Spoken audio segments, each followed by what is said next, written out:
Hello everybody and welcome to another video. In today's video I'm going to be going over my makeup routine for when I'm wearing glasses. Now I've been testing out a new pair of contact lenses. They're a different prescription to what I'm used to, so my optometrist wanted me to just try them for a little while. So because of that they are now ruined and I haven't picked up my new ones yet, so I am not wearing my contact lenses. Usually on a day-to-day basis I just wear my glasses just because I'm usually too lazy to put my contacts actually in.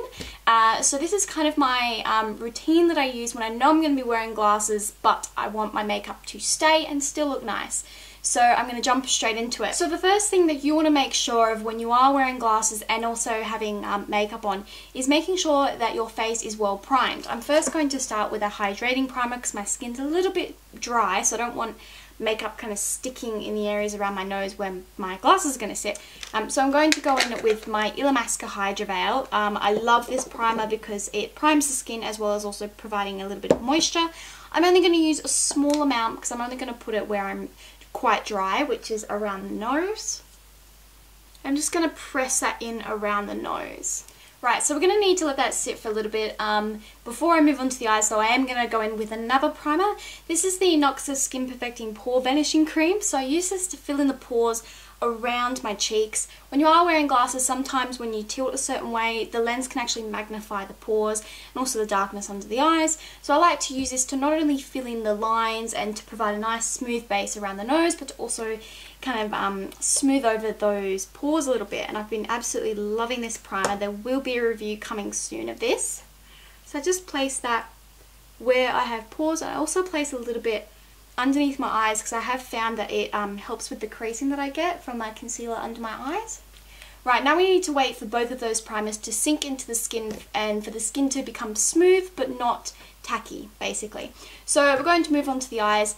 I don't really like wearing eyeshadow much when I am wearing glasses.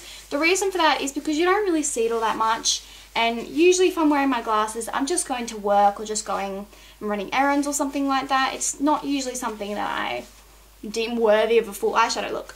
So what I like to start with is just taking a tissue and just kind of wiping off the excess oil on my eyelid, just because I don't, oily eyelids even without eyeshadow in that, I just don't like the look of it. So I just remove the excess oil from my eyelid and then I just curl my lashes. Now curling your eyelashes is still really quite important when you do have glasses, unless you have really long eyelashes. If you do have really long eyelashes, this can actually cause them to sit on the lens, especially if they're already curly. However, if you do have really quite straight lashes, they're probably going to be sitting on the lens anyway, so you are better off giving them a little bit of a curl to get them away from the lens. What I also like to do to ensure they're not going to be sitting on the lens is I place it like I normally would, but then I bring the curler back into the crease of my eye. Looks terrible and terrifying, but that basically curls them away. So it curls them into the eye crease and away from the front of your face, if that makes sense. I then go in with a mascara. Now, to me, it doesn't actually matter what mascara I use. If you are quite worried, use a waterproof mascara because it's less likely to actually come off your lashes onto the lens. I haven't had an issue with that, so I'm just going to go in with what I usually use. Again, if you have really quite long lashes already, don't go for something lengthening because that'll just stick it straight to your lens. Go for something a little bit more volume so that it looks a lot thicker underneath the magnification of the lens. Now that we have the eyes done, we can move on to the face. And if your face is still a little bit tacky, what you can do actually is take a tissue and then you want to pull the ply apart, so then you end up with a one-ply tissue basically. This is going to act almost like a blotting paper for you. Just kind of place it over where there's excess moisture and just pat. Now you're not wiping this over the skin like we would have done with the lid. You're just patting away that excess moisture so the foundation or base that you choose to use is going to sink more into your skin and not just sit on the outside. I'm then going to move on to my base. And now I'm going to be using the Loreal True Match Foundation. Even though I'm going to work, I want something a little heavier coverage because I am going out to a show afterwards. Also, this stays really nicely on the skin. It doesn't transfer, which is really good around the nose area, which you are going to get some transfer. Don't think this is like the cure to that, but this will prevent it from leaving massive clumps and completely taking off your foundation. So this is going to sit really nicely in the skin, and to apply that I'm actually going to use my Real Techniques Miracle Sponge, I think that's what it's called. Now the reason I'm using this is because you are better off going in with thinner layers, especially around the area where your glasses are going to sit. The thinner the layer, the less product that it can potentially take off, and a sponge is going to provide you a nice thin layer as well as pressing it nicely into the skin.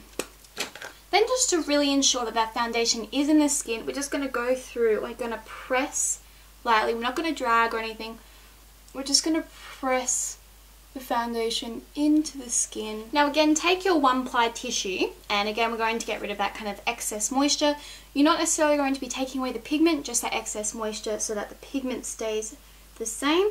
And I'm just going to take that where the glasses sit on the skin. Now I'm going to set with a powder. I like to use a finer powder around the nose because again it's providing a thinner layer than perhaps a thicker powder, and it's also going to set that concealer in, take away that excess moisture and stop it from getting all the way onto your little grips. So I'm going to take the yellow powder from the Australis contour kit, and I'm just going to use that underneath my eyes to brighten up as well as around the nose. This is a really nice fine powder. Now I do find that if you do have a darker frame to your glasses, it can sometimes wash your skin out, especially if you're already pale.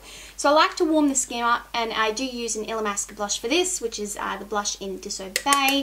You can use a bronzer if you prefer. I just prefer this on my paler skin. I have actually fallen in love with it. It smells amazing. I can't pinpoint what it smells like, but it just smells so good. Then I'm going to go in with a blush. I'm just going to use my NYX blush in Bourgeois Pig. I'm using the tiniest amount of this because it is a really pigmented blush. I'm just going to focus that towards the backs of my cheeks to give a lifted look to the face. If you don't want to do contouring, you can also do this because it really provides a lifted look without having to structure those cheekbones too much. And it also keeps the attention to the more outsides of your face, because with your frames often the attention's all on the inside. This kind of balances that attention out a little bit. Now this, in my opinion, is one of the most important parts, and that is the brow, because you do have such a strong frame around your eyes. You're also going to need to frame your face. Now you can go for a softer brow if you prefer. I like to go for a little bit stronger because you can get away with it to balance out the face a little bit more. So I'm just going to comb them through, and I'm going to go in with my Essence Eyebrow Styling Kit in the lighter shade, and I'm just going to fill them in a little bit. I'm not going to give too much shape and structure to it. I'm really just going to stick to my natural brow, but I'm just going to fill in all of those gaps, and they are in need of a little bit of a plucking, but that's okay. We'll rock the thick brows today. I'm then just going to set that with Maybelline Brow Drama. This is in medium brown. This is that funny little wand, and that's just going to set them in place. It's going to add a little bit of a tint, but not too much really. Then what you can do when you are doing makeup for glasses is you can focus more on the lips, because we're not really doing any eyeshadow. I'm going to go in with my Essence lip liner in the Nude. This is number 11. I love the Essence lip liners because they're just so cheap, but they work really, really well. And then I'm going to go in with my Essence Barely There lipstick. This is from their Long Lasting lipstick range. One of my favourites actually. And there you have it. There is our everyday makeup look for people that wear glasses. So basically, if you are going to take anything from this video, it's that thin layers will work best for you. As little product as possible around that nose bridge will make sure that you're not going to be taking your glasses off and having to wipe off chunks of product. It's just gross. Also making sure that there's not too much moisture there that will transfer. Make sure it's nice and well set, even if the rest of your face isn't nice and well set. Offset your dark frames with a little bit of warmth in the skin, a stronger brow, and even a lip colour. And there you have it. I hope you guys enjoyed this video. If you did, please give it a thumbs up and subscribe for more. And leave a comment down below what your favourite feature to play up is if you are a glasses wearer. And I'll hopefully see you in the next video. Bye! Hello everyone, welcome to another video. In today's video I'm going to jump right in with my everyday makeup routine. So I first go in with a hydrating primer. This is from Illamasqua, and then I go in with a